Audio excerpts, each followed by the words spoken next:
Good morning, beautiful people. Welcome to Tiffanie Talks. Thank you for listening today. I've got a lot to cover for you today. I'm going to talk a little bit. Of course, I'm going to give you your Black History dose, but I'm also going to give a little summary about some things going on with the Olympics. The opening ceremony was last night, and so I'll tell you a little bit about what's been going on with that and why quite a few people are saying, including me, are saying just let it go. We'll see how it goes, though. I'm also going to talk a bit about COVID. I'll give you an update on what's going on with Cuba, and I'm going to give you a good summary on the town hall. I got some messages and some comments that I just didn't watch it, so I'm gonna just wait for your recap. Well, here, that recap is happening. So I've got plenty to talk about. Before I get started, though, it is a Friday, but this Sunday will be Emmett Till's birthday. Emmett Till was born July 25th, 1941 in Chicago. He was brutally lynched and murdered in 1955 at the age of 14 for allegedly whistling at a white woman. Now, that said white woman came out later and said that she was lying. It was many years later after the murder occurred. But here's what I want to say about this. One, happy early heavenly birthday to Emmett Till. I'm still not over it. And I know many, many others still are not over it. If you have never been to the Smithsonian National Museum of African American History and Culture in DC, please go. Please, please, please go. You need like 2 days in there because there's just no way to get through it in one day. Emotionally, mentally, and physically, there's no way to get through it in one day. There just isn't. When I went to the museum, it was actually Emmett Till's birthday, and they had a room where his casket is in there and it's videos playing, and it's a room to honor him. And I don't know if it was the room itself or if it was because it was his birthday or both. I'm sure it feels the same even when it's not his birthday, but the feeling you feel in that room is indescribable, to say the least. Here's what else I want to say. There's an Emmett Till anti-lynching bill that was originally introduced more than a century ago, and it has failed to pass more than 200 times. It was in House last year in 2020. It passed the House, it got to the Senate, and died on the Senate floor. They would not pass it in the year 2020, an anti-lynching bill. Now, some of you may be asking, well, why do we need an anti-lynching bill in 2020? I'm not saying lynching is still happening, but I will say that there have been at least 3 deaths that I can think of off the top of my head in the last year where Black people have been found hanging from a tree. And all of them were classified as suicide. All of them. Questionably, I might add. Not only that, this country has a history of not righting its wrongs and not completely learning from past mistakes.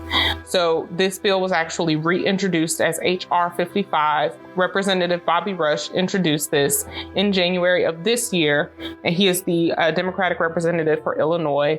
It was referred to the Subcommittee on Crime, Terrorism, and Homeland Security, which is what happened to it before when it died on the Senate floor last year. So we'll see how far it gets, but that's where it is right now. If you want to learn more about this bill, go to congress.gov. You can read H.R. 55. That's House Resolution 55. And you can also look up the original resolution, which is H.R. 35, in the related bills, including the Justice Act. Pay particular attention to the Justice Act in the related bills tab on that site. That is S3985. So again, you want to look up HR 55, HR 35, and S3985. If you look up H35, then the Justice Act or S3985 will also be attached, and HR 55 is the new resolution that was introduced in January. So that's history fact 1. History fact 2, because I've got a couple for today. So in 1967, this year may sound familiar if you listen to the last show. In 1967, July 23rd, 1967, the race riots in Detroit broke out.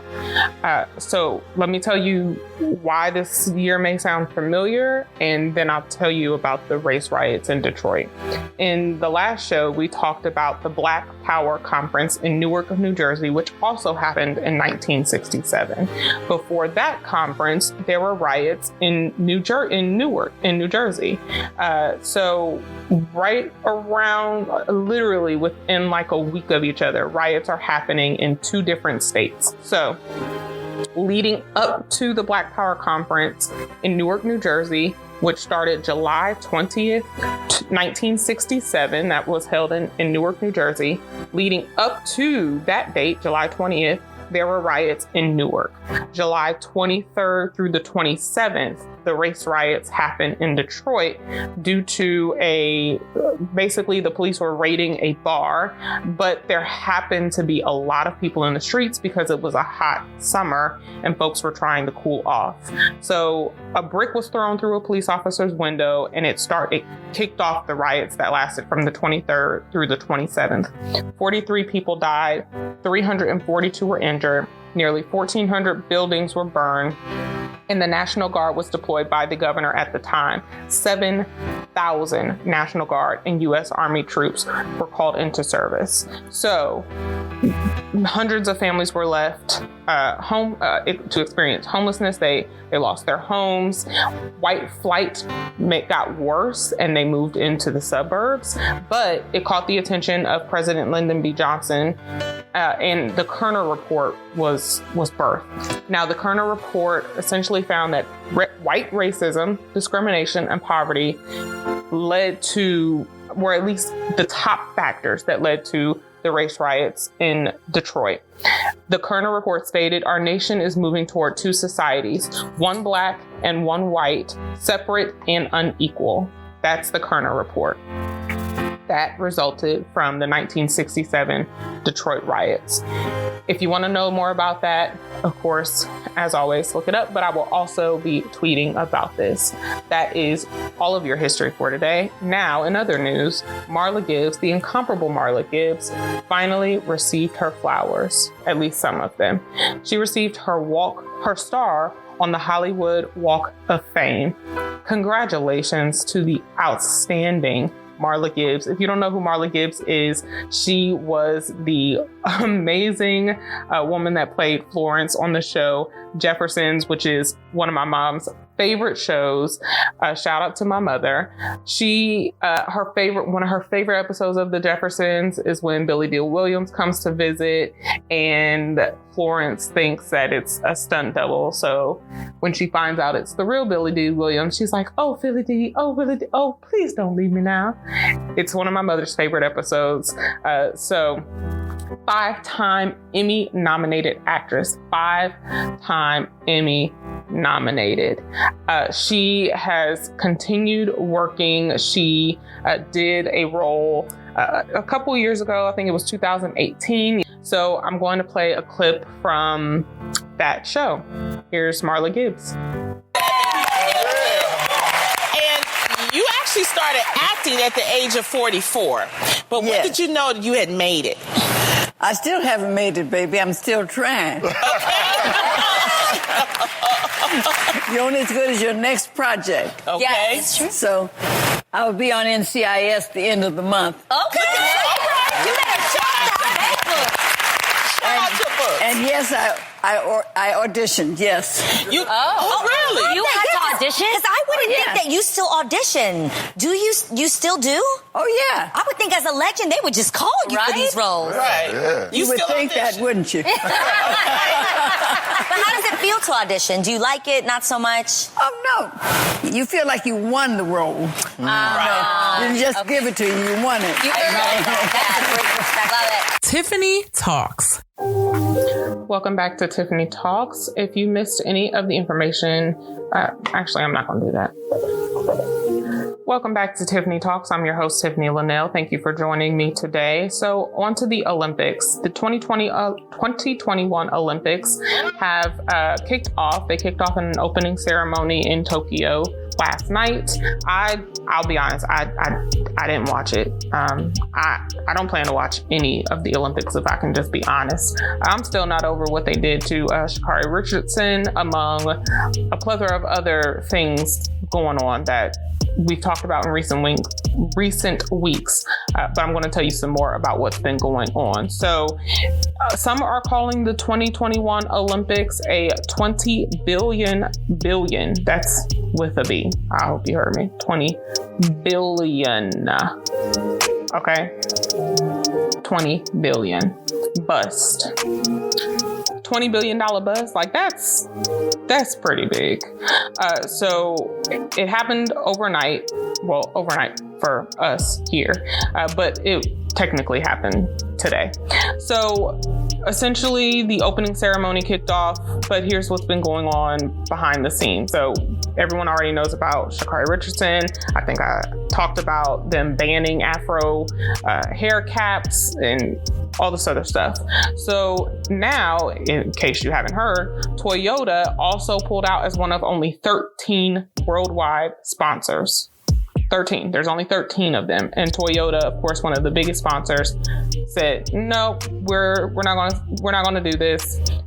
They would not run any ads in Japan tied to the Olympics, which sends a huge message. They spent millions with an M, millions of dollars on Super Bowl commercials featuring the Olympic rings, but said it was too sensitive in Tokyo and that they just wouldn't run any ads. So it opened a year late.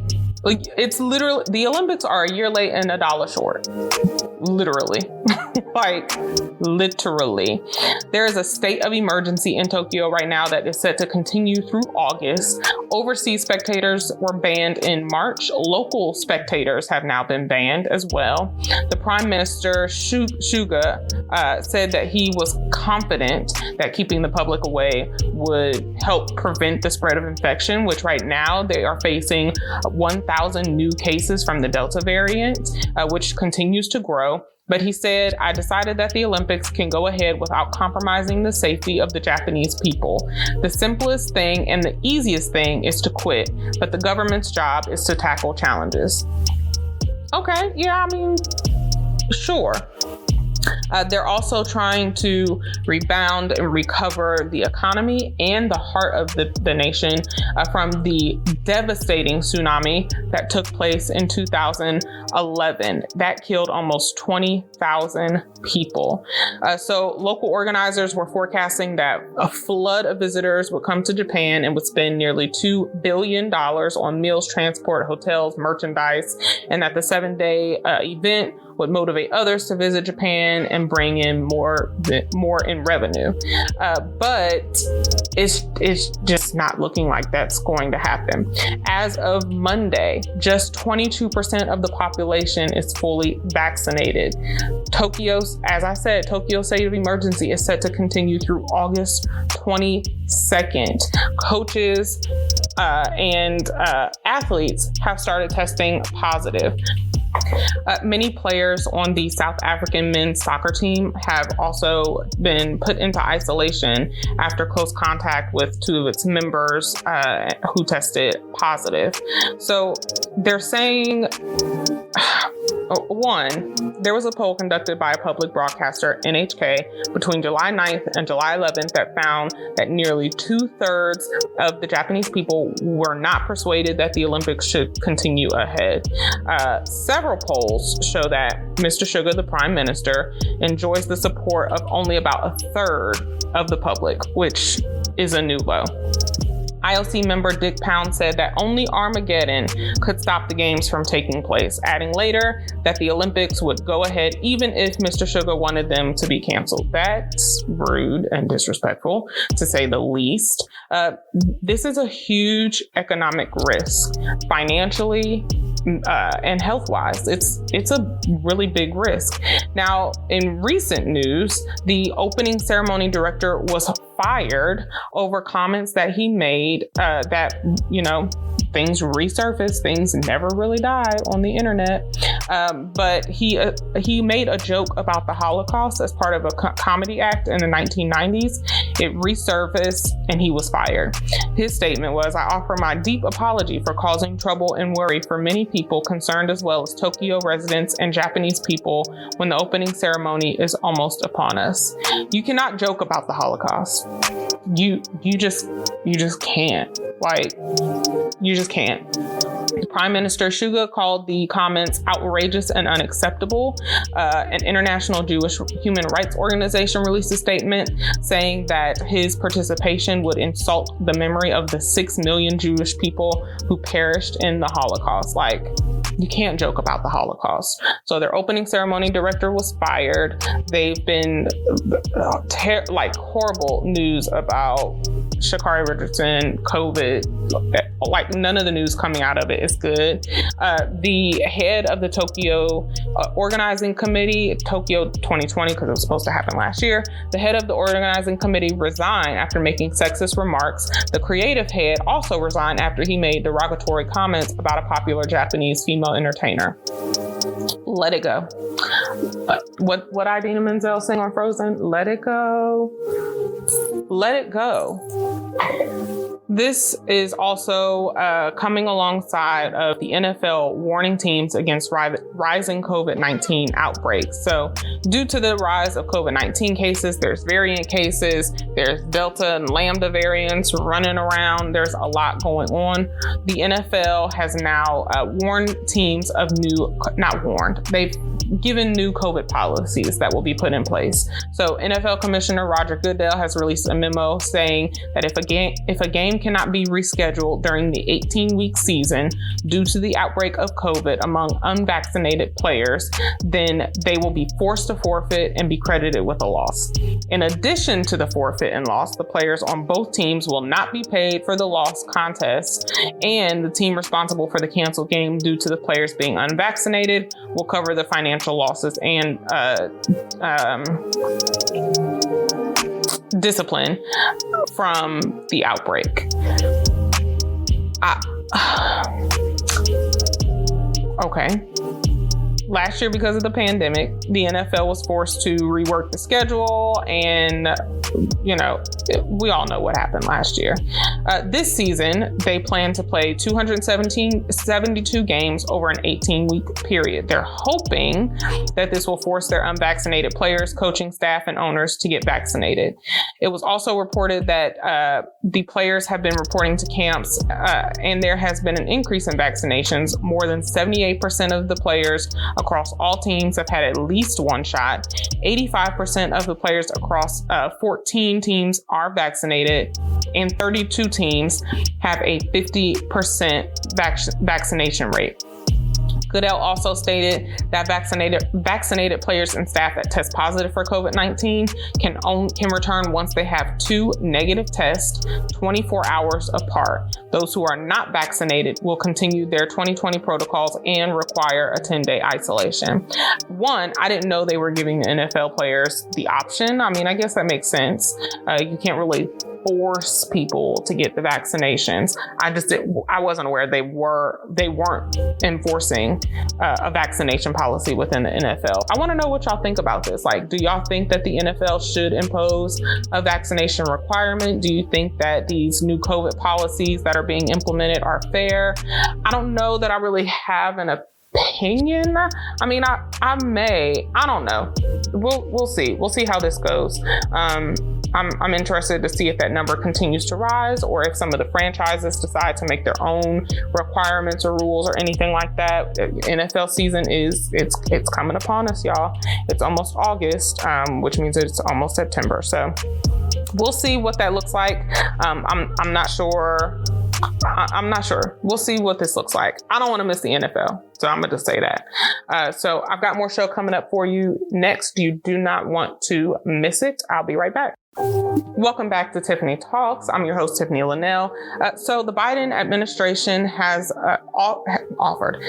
decided to sanction Cuban officials. President Biden asked his administration to create a remittance working group to find the best options to get money to those in Cuba without the regime's interference. He initially said he didn't want to reinstate the practice of remittances. He is facing a lot of pressure from Florida's leaders and Cuban Americans to take more action in Cuba, including from Republican leaders Marco Rubio, Maria Salazar, and more, who have held multiple conferences urging the Biden administration to help. Cuban Americans protested in D.C., as I mentioned in the last show, and they did protest last Saturday outside the White House and Cuban embassy. In addition, the Biden senior advisor, Cedric Richmond, and senior National Security Council official Juan Gonzalez met with Cuban American leaders, which I read that statement in the last show. It was one paragraph and whatever. Not near. Yeah. Anywho.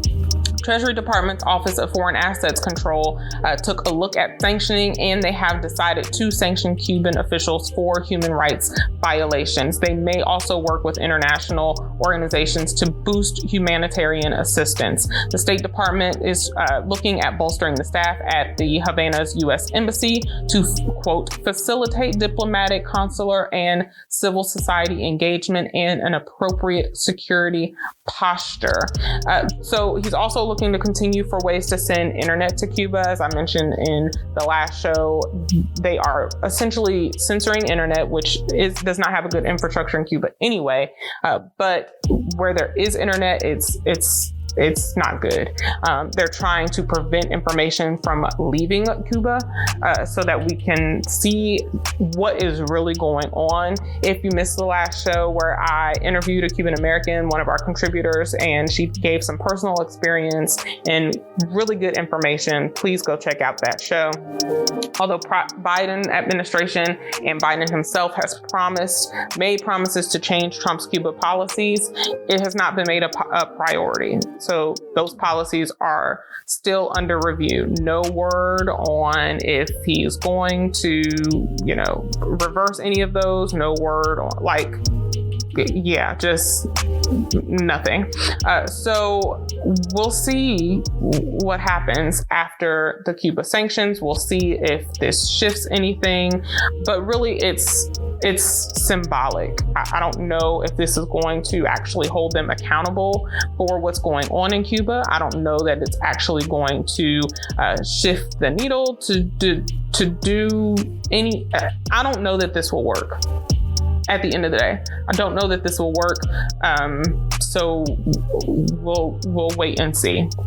Now, in other news, arrest in voting rights. I've mentioned voting rights before. I mentioned the For the People Act and the John Lewis Voting Rights Act in the last show. I also was tweeting about it during the town hall the other night and have mentioned those bills, HR 1, HR 4. I'm going to talk about them a little bit more in the next hour, but yesterday there was a protest. So if you remember, a couple of weeks ago, there was a Black woman-led protest on July 15th, which ended in 9 arrests, including the arrest of Congressional Black Caucus Chair Representative Joyce Beatty. Now, Representative Hank Johnson, who is a Democratic representative here in Georgia, was among 10 demonstrators that was arrested by U.S. Capitol Police yesterday in an, quote, orchestrated act of civil disobedience outside the Hart Senate office building on Capitol Hill. Now, it just really never ceases to amaze me how they can arrest protesters, but y'all are still having a hard time arresting folks who committed treason, among a plethora of other acts, on January 6th. I also keep seeing articles and information about the Capitol Police running out of money, but y'all can arrest representatives and congressional chairs. Oh, okay. All over voting rights. So remember, I talked about the voting rights and how the bills are stalled because they won't pass them. Well, Johnson and other advocates participated in a Black Voters Matter Fund. If you don't know what Black Voters Matter is, please look them up. There was a Brothers Day of Action that was led by Black men men who are advocating for voting rights, calling on Congress to end the filibuster and pass the For the People Act. We'll talk about the filibuster in the next hour. So, one, Representative Hank Johnson and Representative John Lewis were friends. They were really good friends. They are in districts, literally neighboring districts. Representative John Lewis covered portions of Atlanta and DeKalb County, and Representative Hank Johnson covers a good portion of DeKalb County. So their districts were literally right next to each other. Representative Hank Johnson is, from all accounts that I can see, because I am near his district, was almost in his district actually, but he is a really good representative. He really puts his feet to the floor, like it's not a game. So I'm not surprised that he was there. I'm not surprised that he was arrested. He made a statement saying he was honoring his friend John Lewis, Representative John Lewis, and getting into good trouble. I am so disappointed. I'm so disappointed in them not passing these acts. And I mentioned the Emmett Till Anti-Lynching Act earlier in the show as well. Like, this is common sense legislation. I don't understand what the issue is, but we'll talk more about the filibuster. Also, a DEA, Drug Enforcement Administration agent, Mark Sami Ibrahim, has posed for photographs. Well, he posed for photographs where he flashed his badge and firearm outside the U.S. Capitol during the January 6th riot, and he has been arrested on those charges. Videos showed him carrying a flag that said "Liberty or Death" outside the Capitol just minutes before people pulled the set of barricades apart. He was a probationary employee of the DEA and was on a personal leave the day of the insurrection, weeks before he gave his division notice of his intention to resign. He told officers that he was there to help a friend who had been asked to document the event for the FBI. However, his friend denied it and said he made up a false story to, quote, cover his ass. He also, the officer, the DEA agent who's been arrested, also denied flashing his badge and firearm despite photo evidence. You're just dumb, sir. Dumb. His attorney is denying that he participated in the insurrection and also says that he remained honest and voluntarily cooperative with authorities. He is set to make his first appearance in court on Tuesday before U.S. Magistrate Judge Zia Faroqui. He is among at least 30 officers in 12 states being investigated for their participation in the riots. I'm willing to bet money that that number will continue to go up. Money. We've been saying since it happened that it was an inside job and that there were people who money. I'm willing to bet money. That's it. Yeah.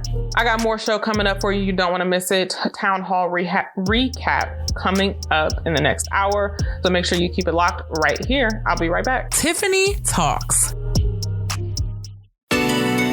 Welcome back to Tiffanie Talks. I'm your host, Tiffanie Lanelle. If you missed any of the first hour of the show, you want to make sure you check out the podcast and follow and subscribe so you don't miss any new episodes. So one of my favorite musical movies, Grease, has a prequel that is getting a 10-episode order on Paramount Plus. Rise of the Pink Ladies will explore the backstory of the Rydell High students and the Pink Ladies.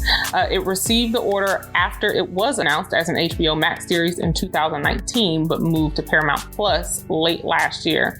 It's based on the 1972 Broadway musical and its 1978 film adaptation. If you have not seen the 1978 film adaptation, of course, that is with John Travolta and Olivia Newton-John.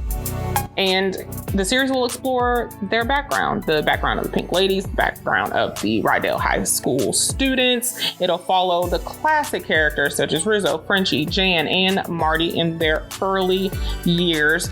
Same location, 4 years prior to the events of Grease. It is one of 2 prequel projects currently in development, joining a film that is centered on Sandy and Danny's summer lovin', summer romance. So Summer Lovin' and Rise of the Pink Ladies are both produced by Picture Start, Temple Hill, and Paramount. It'll make Grease the most expansive cinematic universe derived from a musical. The only one that is close to that is, I believe, The Odd Couple. But Grease will beat that out if these go according to plan.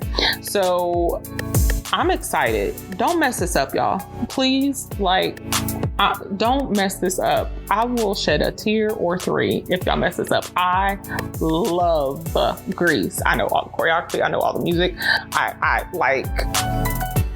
love musicals in general. The Wiz being number one, period, hands down. No ifs, ands, or buts about it. But I love Grease. So please don't mess this up. Please do not mess this up. Thank you, signed management. I've got a lot more show coming up for you. Town Hall recap coming up in the next few minutes to start. So you don't want to miss that. I'll be right back. Welcome back to Tiffanie Talks. So as promised, the Town Hall recap. So first things first, he being President Biden, hit a couple of important key topics, including infrastructure, immigration, voting rights, which he touched on very little bit, the economy, the January 6th insurrection. So let me just summarize a few of these. When it came to infrastructure, he stated that he believed the infrastructure deal, which was voted on Wednesday, which is when this town hall took place, will be moving forward after a procedural vote, which is supposed to occur this coming Monday. He thinks there's enough bipartisan support on both Republican and Democrat side in order to get this through. He said there are plenty of Republicans who believe that we need this legislation. Here he is talking about that. And by the way, I want to say, I'm in his territory. Portman is a good man. Portman is a congressman from this area. I talked to him before and I really mean it. He's a decent, honorable man. And he and I are working on trying to get this infrastructure bill passed. But you're talking about Senator Ron Portman of Ohio. I'm sorry. I thought. Since you mentioned that infrastructure, the bipartisan infrastructure deal failed the procedural vote today, right? It did. In the Senate that's irrelevant. Go on. Okay. In the Senate, negotiators say that they need more time. Yeah. Okay. So then, but they're expected to vote again on Monday. But how much time do you think that they need to get this done? Till Monday. Look, no, I'm not being facetious. I'm not being facetious. You had up to 20 Republicans sign a letter saying, we think we need this deal. We think we need this deal. So I think there'll be, by the way, the reason we're talking this way, we need 60 votes to get something moving. And what's going to happen is, I believe, because I take my Republican colleagues at their word when you shake. I come from a tradition in the Senate. You shake your hand, that's it. You keep your word. And I found Rob Portman does that. I found that, your governor is a good man. You shake his hand, it's done. No, I really mean, I'm not being falsely You think it's going to move forward in the Senate on Monday? I do. Here's what I think. What happens is the vote on Monday is a motion to be able to proceed to this issue. Then they're going to debate the issue of the elements, the individual elements of this plan to make sure we're going to fix that damn bridge of yours going into Kentucky. No, I'm serious. We're going to talk about that bridge in just a moment. We have some anyway about that bridge. But I think it's going to get done. You may find in the amendments that take place on the detail of whether or not, and I'm the guy that wrote this bill to begin with. And so I've had to compromise to make changes in the bill. When I say I campaigned on this. I mean, everybody thought I was a little nuts when I talked about there were 3 reasons why I was running. 1, to restore the soul of this country, bring back some decency. 2, to build back the middle class because they've been getting really knocked around a long time. They're the backbone and unite the country. And one of the big issues was dealing with infrastructure. Remember, last 4 years we had infrastructure week every week. We didn't do a thing. But it's necessary. No, I really mean it. It's going to not only increase job opportunities, it's going to increase commerce. It's a good thing, and I think we're going to get done. I honestly hope President Biden is right. I hope that this legislation or this bill does indeed pass. We need to have bridges, roads, potholes, that pothole that almost took your tire out, all of that. Yep. We need stuff like that fixed immediately. ASAP.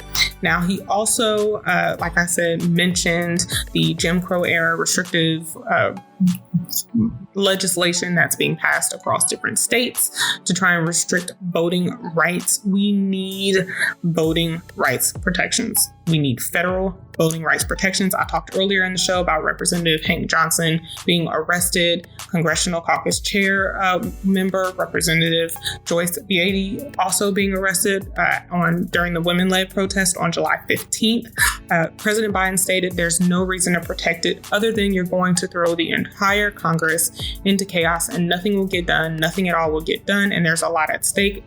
When he was referring to the filibuster, here's a clip of that. People like our next guest, who just graduated from law school, by the way. His name is Corey Markham. He's a graduate from the University of Cincinnati Law School, and he's a graduate. Man. He's heading to law school, I'm wrong, in the fall. So Corey, good luck in law school, and what's your question? Your freshman year, I wish you had already graduated. I know, me too. Yeah. So my question is, last week regarding the GOP's efforts to restrict voting rights, you said those efforts were, quote, the most dangerous threat to voting and the integrity of free and fair elections in our history, end quote. While you have condemned these attacks, you and congressional members of your party have done little to actually stop these assaults. If these efforts are really the most dangerous in our history, isn't it logical to get rid of the filibuster so we can protect our democracy and secure the right to vote?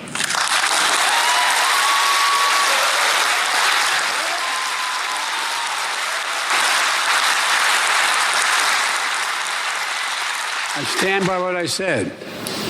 Never before has there been an attempt by state legislatures to take over the ability to determine who won. Not count the votes, determine who won. We have election officials across the board that they're deciding to push out of the way. And if in fact tomorrow, as let's say we're running last time and these laws have been in effect, that are these changes. In Georgia, the Georgia legislature, Biden won by multiple thousand votes. They could say, we don't think it was legit, and the state legislature votes, we're going to send electors up to Congress to vote for Trump, not Biden. That's never, ever been tried before. Mm-hmm. This is Jim Crow on steroids, what we're talking about. And so it takes, go to your second point. I've been saying for a long, long time, the abuse of the filibuster is pretty overwhelming. When I got to the United States Senate at a time when we had guys like Jim Eastland and Strom Thurmond and Robert F. Byrd and a whole range of people who were very, very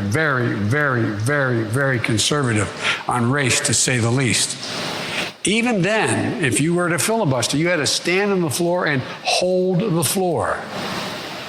And that's why Strom, I think, set the record at 24 straight hours or something. Don't hold me the number, but, so you had to take, there were significantly fewer filibusters in those days, in the middle of the civil rights movement. But let me talk to you about that. Well, let me finish my answer, because I'll tell you what I do.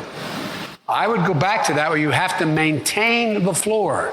You have to stand there and talk and hold the floor. You can't just say, I understand that. But what difference is that if you hold the floor for, a day or a year? What difference does it make? Here's the thing for me. You talked about people, and this is important for people who look like me. My grandmother would sit around when I was a kid, fifth grade, had a fifth grade education.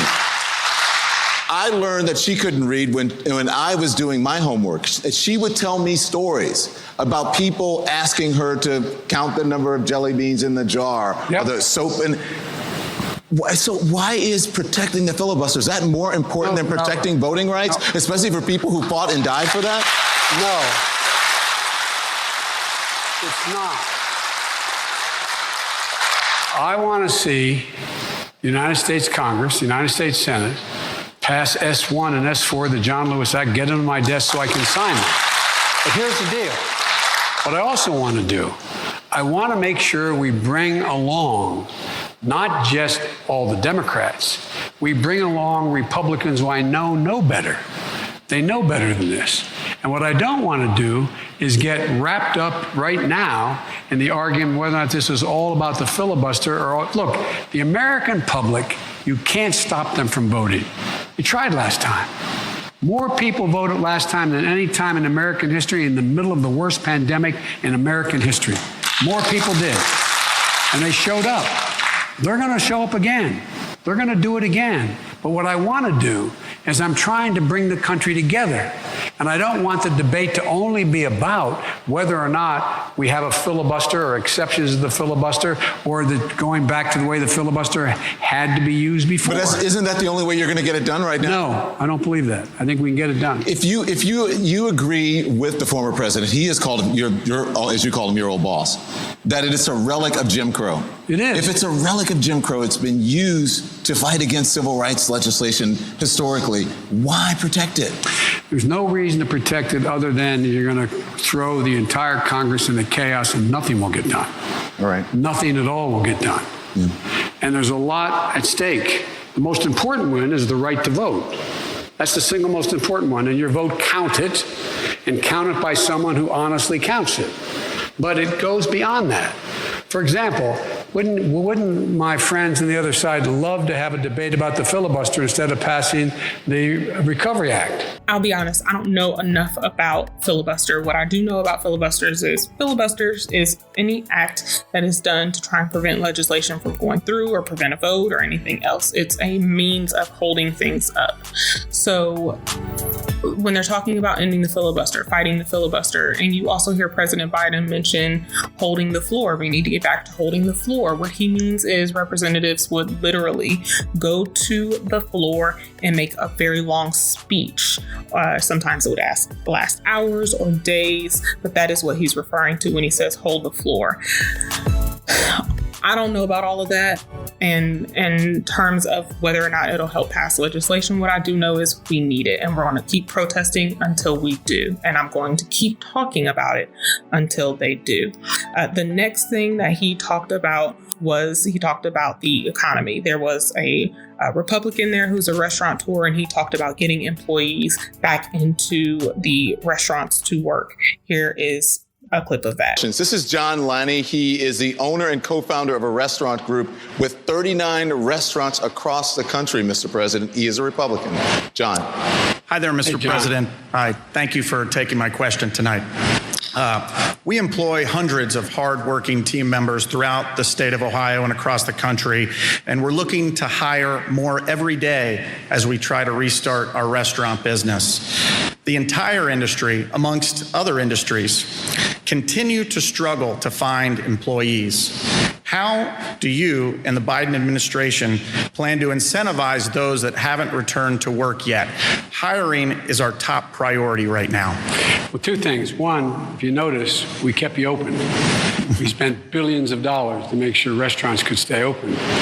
And a lot of people who worked as waiters and waitresses decided that they don't want to do that anymore because there's other opportunities at higher wages, because there's a lot of openings now in jobs, and people are beginning to move.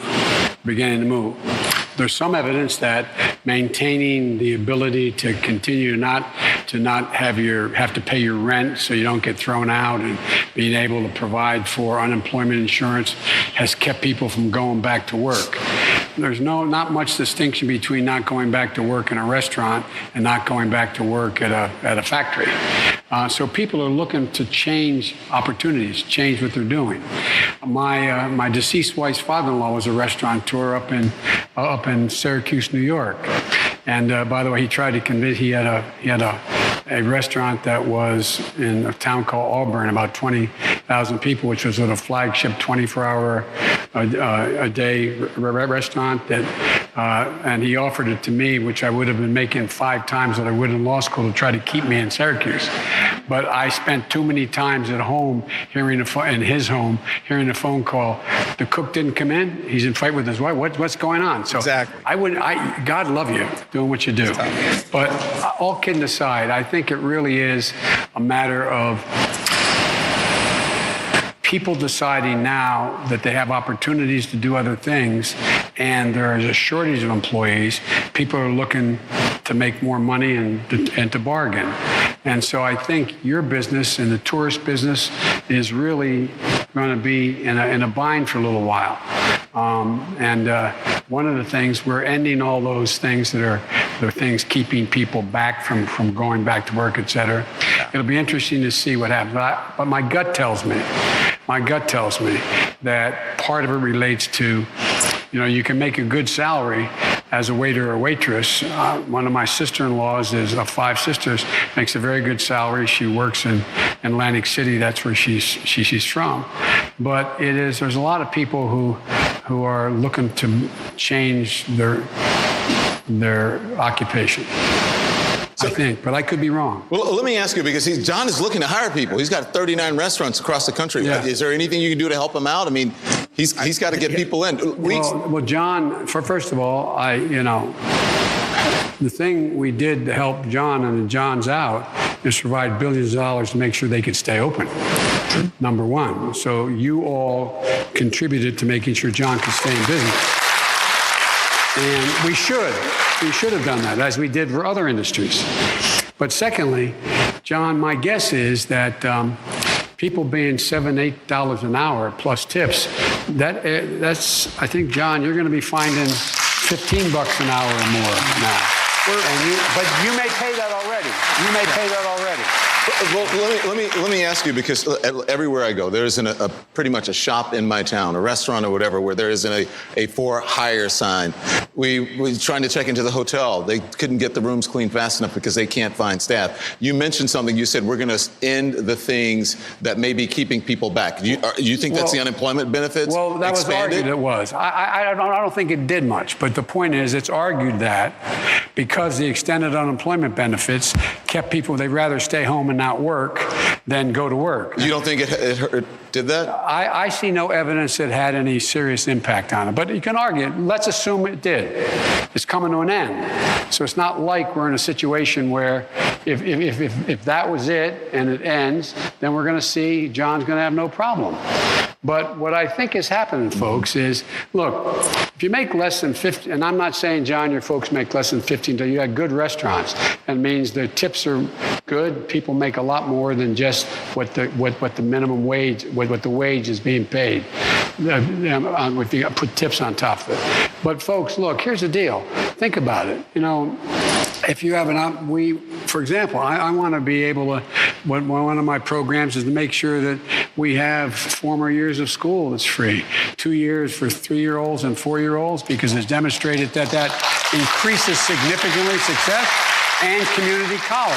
Yeah. Well, those folks are not likely to want to go and be waiters. There's nothing wrong with being a waiter or waitress. My family's been engaged in that business. But the folks and lastly, if you make less than $15 an hour, working 40 hours a week, you're living below the poverty level. President Biden essentially said, maybe if you would pay your employees more, and he said it as nicely as possible, maybe you are paying $15 an hour. Doubt it.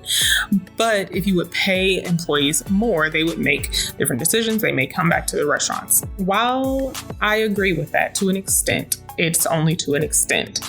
During the pandemic, I think a lot of people woke up and said, you know what? I don't have to do this. I don't have to be in a job I don't like. I don't have to work somewhere but I hate. I have this passion. I want to do this. I want to start this business.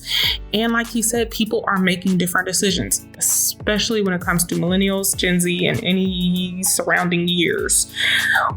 Like, we have got to get this country to a point of paying people a living wage. Minimum wage is not a living wage. We need a living wage. You cannot get a 1-bedroom apartment in many cities across the country on minimum wage or even anything close to it. It's just, they don't match up. The cost of living has skyrocketed over the last few years. It's continuing to rise. I'm sure it will continue to rise. So our living wages need to do the same. The next thing that I want to talk about is immigration. Here's a clip of what he says when it comes to immigration. I'm going to bring in now Medina Nolan. Medina Nolan is a writer and editor. She's a Democrat. Medina, what's your question? Hi, Medina. Good evening, Mr. President. Vice President Harris said to Guatemalans, "Don't come." Recently, you have indicated you are in favor of refugees coming to this country. Could you please explain your administration's basic stance on immigration? Yes, they should not come. What we're trying to set up is in the countries like in particular the Northern Triangle, Guatemala, Honduras, El Salvador, etc. We are setting up in those countries, if you seek asylum in the United States, you can seek it from the country, from your in place. You can seek it from an American embassy. You can go in and seek and see whether or not you qualify.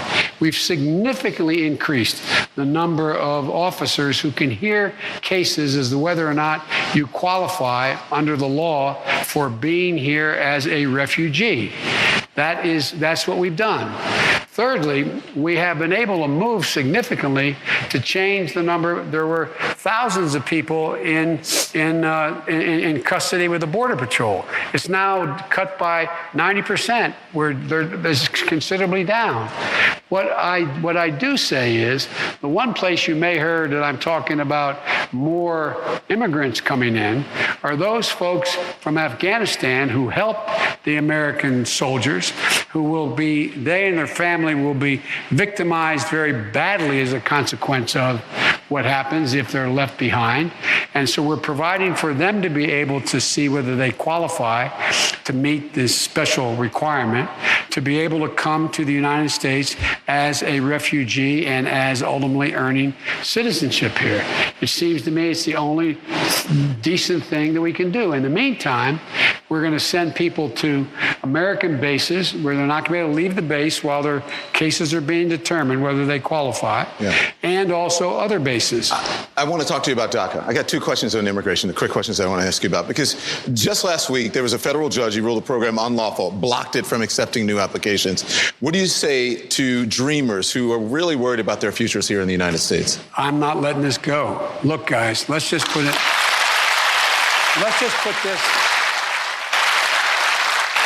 You know, we talk about dreamers sort of generically. Let's think about it now, what it really means. You're 5 years old. You're 9 years old. Your mom or your dad says, I'm going to take you across the Rio Grande and we're illegally going to go into the United States. What are you supposed to say? Not me. That's against the law. I'm being deadly earnest. What could a kid say? What could they do? They come here with really no choice. And they're here and they're good people. They've done well. 10,000 of them were first-line workers. These are kids who've done well. And so what we're going to do is, first of all, appeal the case, number one. But number two, we're going to make sure that a number of my Republican colleagues say they support the right of dreamers to come. Let's call the question. They should be able to stay in the United States of America. I won't say too much, about what he said. What I will say is our immigration laws have long needed they're way overdue for an overhaul. And I've said this before, I'll continue to say, I don't understand why it's so hard to just be decent human beings. Recently, a judge in Texas, Andrew Hannon, ruled that DACA is illegal and has blocked new applicants. Despite the judge blocking new applicants, it will not immediately cancel current permits. So I hope that we can get some major immigration reform, because it's definitely needed in terms of just everything. Okay, we need it, especially with all the damage that was done with the Trump administration. Like, it's just needed. Aside from those key points, it was a lot of, joking and Don Lemon, President Biden going back and forth. It was a couple more audience questions. They did talk about COVID. Now, I do want to mention this, because in talking about COVID, President Biden gave a bit of misinformation. So here's that clip. One last thing that's really important is we're not in a position where we think that any virus, including the Delta virus, which is much more transmissible and more deadly in terms of unvaccinated people, the various shots that people are getting now cover that. You're okay. You're not going to get COVID if you have it. these vaccinations. Now, I watched the after show after the town hall on CNN, and Dr. Lena Wen actually said that she wished he hadn't said that. It's not that the COVID vaccine prevents you from getting COVID. It does reduce your risk for getting COVID, and it does also reduce your risk for getting any of the variants that are going around. The Delta variant, the Lambda variant, God knows what other variants are coming or out there or anything else. But it'll help prevent it. And studies are showing that you are less likely to die from COVID if you have the vaccine. So that's why they're pushing for everyone to get the vaccine. It will help prevent the spread. It'll help limit the symptoms, and it'll definitely help prevent death. But it does not mean that you just won't get COVID. There have been plenty of people who have been vaccinated who have gotten COVID, but it reduces the risk for hospitalization and death. So I encourage you all. Now, I'm someone, I'll be honest with you, I don't get the flu vaccine. I got the flu vaccine 2 years in a row. I got sick both years. The second year, I got extremely sick, and I'm about to never get the flu vaccine again. So I don't. When it came to the COVID vaccine, I thought about it, all of that. But at the end of the day, I'm immunosuppressed because I have asthma, and I had too many other immunosuppressed individuals around me. So I did go ahead and get it. And I encourage everyone else to get it as well, unless, you just have your reasons, like health reasons or anything like that. Always ask your physician and your healthcare provider, but those are my recommendations. President Biden also talked about policing and his administration's stance on anti-policing and everything else. And I could do a whole show about that entire segment, so I won't go through all of the extreme details, but what he did say is that they're not anti-police, but we need different policing standards. He talked about the crime levels. He talked about the measures that his administration is taking, putting more DEA agents on the streets, and talking about how we need different training protocols and standards, which I agree with. One thing that he slid into the conversation, not slid, but one thing he brought into the conversation was regarding drug treatment and mental health. Now, I cannot agree with him more on this piece. Fourth, when people get out of jail, whether it's for drug addiction or any other crime, if they've served their time, they should have full access to everything from Pell Grants to public housing to the like. And by the way, folks, it's not just the right thing to do, it's the smart thing for us to do. Because what happens, years ago, there was a guy named Arlen Specter from Pennsylvania. He and I introduced legislation that was a Second Chance Act, which meant that right now, when you get out of jail in most prisons in the states around the country, what happens? You get a bus ticket and $25. You end up under the bridge, just like you did before. You're almost guaranteed to get back in whatever your problem was before. So they should have access to drug treatment. They should have access to housing. They should have access to whatever they qualify based on their income. And we should, in prisons as well, be training people differently. But the big thing here is we have to deal with the idea of addiction by providing for what we all know. It's a disease of the brain. Yeah. It's a disease of the brain and has to be treated as such. I think addiction and mental health issues have to be dealt with. Just as if you break your arm and go to the doctor, we should be able to talk to them. I agree. There shouldn't be a stigma about it. Now, I have said it before, and I will say it again. You should not throw those who are experiencing or dealing with mental health crises or drug addiction issues into jail or prison.